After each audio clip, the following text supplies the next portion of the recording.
बुलबुल पता भी ट्राला ट्राला कबूची ढंगा तुम तुम तुम साहब என்னடா லாங்குவேஜ் இது? இப்போ இது இட்டாலியன் பிரெயின் ராட்ஸ் வா. ஏய் என்னடா கும் டும் டோனா பீங்கறான் வே கானா பீங்கறான். வா இதெல்லாம் உங்களுக்கு புரியாது. ஏதோ லாங்குவேஜ் புது லாங்குவேஜ். Italian brain rods. உங்களுக்கு புரியாது இது.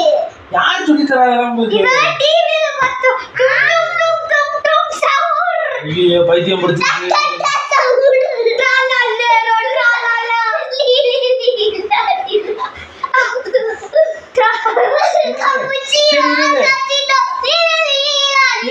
பேசுங்க திருப்பி பேசுங்க என்னங்க பேசுறீங்க பேசி முடிச்சிட்டு என்ன ग्रेपुसी मेडिसी पुटनी ना दूसरी तो टे टे टे टे टे टे sound D D D D D sound लग रहा है कॉम्बिनेशन टुपा टुपा ला ली ली ली टुम टुम सब मोने तुम ट्राला இப்போ ரெண்டு பேரும் என்ன பேசிக்கிட்டு இருக்கீங்க? இட்டாலியன் எனக்கு சாப்பிட்டியான்னு கேட்டியா இப்போ அவன்கிட்ட? இப்போ என்ன பேசிக்கிறீங்க? அதெல்லாம் next generation is very dangerous. ஜென்சியா நீங்களா? நாங்க ஜென் ஆல்பா. ஜென் ஆல்பாவா? அம்மா ஒண்ணுமே புரியலடா இதடா.